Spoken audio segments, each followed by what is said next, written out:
దేశానికి అనుగుణంగా కాదు, ప్రజలకు అనుగుణంగా కాదు, వాళ్ళ పార్టీకి వాళ్ళకు అనుగుణంగా మార్చుకుంటూ వచ్చారు. Now and then there use to be some kind of resistance, especially ఆ రెసిస్టెన్స్ ఎవరి దగ్గర ఉంది అంటే కమ్యూనిస్ట్ పార్టీ వాళ్ళ దగ్గర నుంచి ఉంది.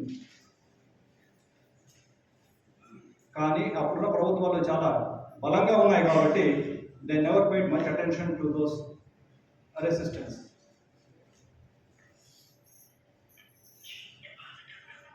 ఒక్కసారి మన కాన్స్టిట్యూషన్ గురించి కొంచెం వెనక్కి వెళ్దాం. ఎట్లా అది 1933లో బ్రిటిష్ వాళ్ళు వైట్ పేపర్ రిలీజ్ చేశారు, తెల్ల కాగితం అంటారు.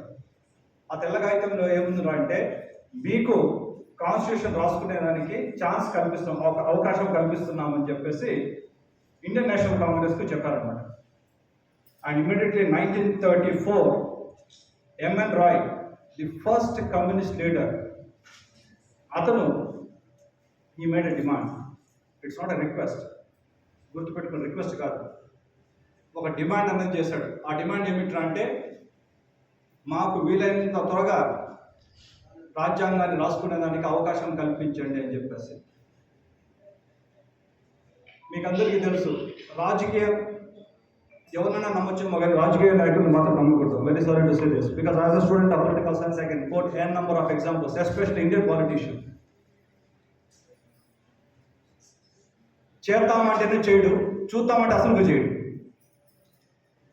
సో బ్రిటిషర్స్ కూడా ఏం చేశారంటే ఓకే మీకు చూద్దామని చెప్పేసాను. తర్వాత 1936లో 1936లో ఫేజ్ 4 రెజల్యూషన్ అనేది ఒకటి పాస్ చేశారు ఇండియన్ నేషనల్ కాంగ్రెస్. సో 34 నుంచి 2 సంవత్సరాలు డిమాండ్ అనేది చేస్తూనే ఉన్నాం, మేము రాజ్యాంగాన్ని రాసుకోవాలి, మాకు ఛాన్స్ ఇవ్వండి అని చెప్పేసి. But that could not be given by the British.